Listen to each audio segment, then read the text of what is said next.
ele está sob guardado, está protegido. Mas perceba que quando ele vai para o deserto, o fogo está lá, a sarça está lá pegando fogo.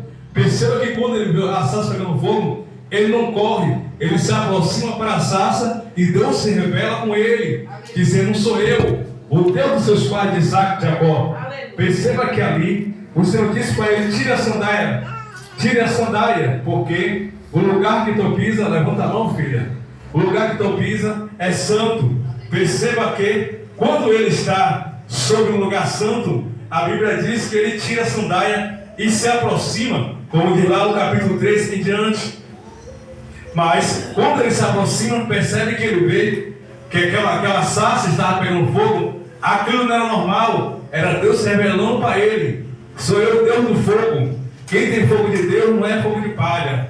Quem tem fogo de Deus é diferente, porque em tempo e fora de tempo ele não pode deixar a chama apagar. Em tempo e fora de tempo ela não pode deixar a chama apagar, porque Levítico capítulo 6, versículo 13: o fogo arderá continuamente sobre o altar e não se apagará. Se Deus lhe deu a chamada, se Deus te deu fogo, não perca isso, irmão, porque você precisa preservar aquilo que Deus te deu. Quer ver? A Bíblia diz a isso que a mulher santa edifica o marido como? Em oração, como em jejum, como clamando. Você edifica o seu varão através da oração, clamando, buscando para que Deus guarde a vida dele, para que Deus mantenha ele, para que Deus proteja ele, como? Aonde ele for. Mas perceba que a Bíblia diz: o fogo arderá continuamente sobre o altar e não se apagará, porque muitas pessoas perderam a chama que tem sobre ti. Muitas pessoas não se importam mais com a chama de Deus, se importam com o ambiente. Se o ambiente está legal, eu vou dar o meu melhor. Como? Mostrando para o homem que a minha voz é melhor do que a de fulano, que a minha voz é melhor do que Beltrano. Mas o que Deus não quer não é só a voz. O que Deus quer não é só a voz. Ele disse à mulher samaritana: eu procuro o verdadeiro adoradores que adoram o Pai em espírito e em verdade. Ele procura, irmão. Imagina, desde lá, desde esses tempos antigos, desde lá para cá ele está procurando. Desde lá para cá ele está procurando um verdadeiro adorador. Imagine, de lá para cá ele está procurando um verdadeiro adorador. E aleluia, mesmo com luta ou sem luta, ele está encontrando, irmão. Bota ali, meu filho. Eu não sei botar ali. Só correção isso aí, em nome de Jesus. Perceba que quando a Bíblia diz que quando Moisés, ele se encontra num período que ele tem agora um fardo, Maria, carregar o povo através da liderança que o Senhor deu para com ele. Mas a Bíblia diz que quando Moisés, ele está carregando o fardo, que a qual foi Deus que deu a ele, para que ele possa carregar. Tem pessoa que carrega o fardo que Deus não deu, aí paga preço. Paga preço, porque está carregando o fardo que Deus não deu. Aleluia, glória a Deus.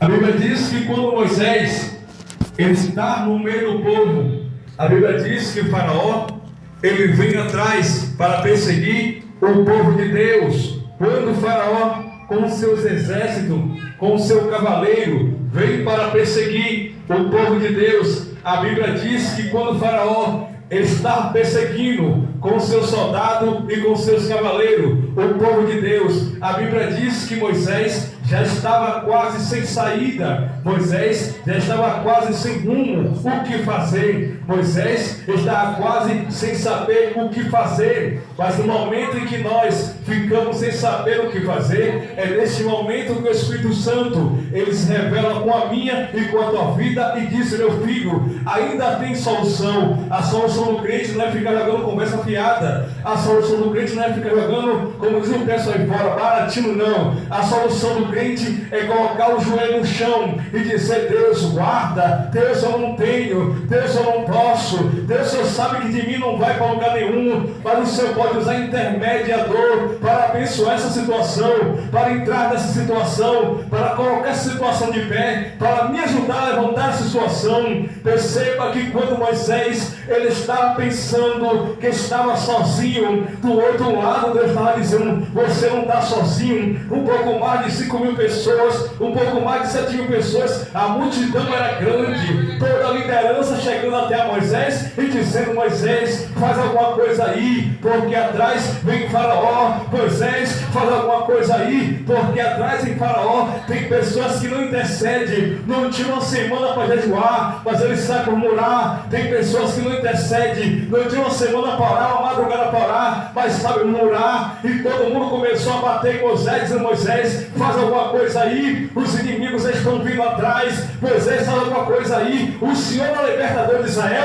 faz alguma coisa aí. É pessoas de nossa família que vão começar a ligar e dizer: olha, intercede aí, irmão, intercede aí, irmão, porque algo precisa acontecer. Intercede aí, porque Deus precisa ter providência em situação. Intercede aí, porque eu preciso de um milagre. Intercede aí, porque eu preciso de uma providência de Deus.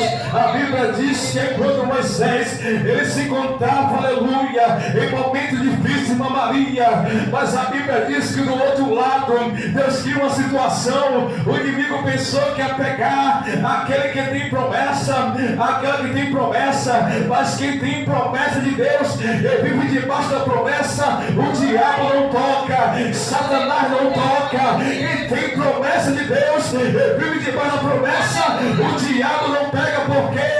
Porque, aleluia, eu e minha casa serviremos ao Senhor. Eu e a minha casa serviremos ao Senhor. Glória a Deus, aleluia. O povo se encontrava cercado, mas do outro lado Deus está dizendo: deixa Faraó se enganar, deixa Faraó achar que vai vencer o meu povo. O que tem de pessoas em nosso meio em ponto a aplaudir e desejar a nossa derrota, irmã Maria, mas do outro lado Deus está dizendo: eu vou confundir a terra, eu vou confundir a terra.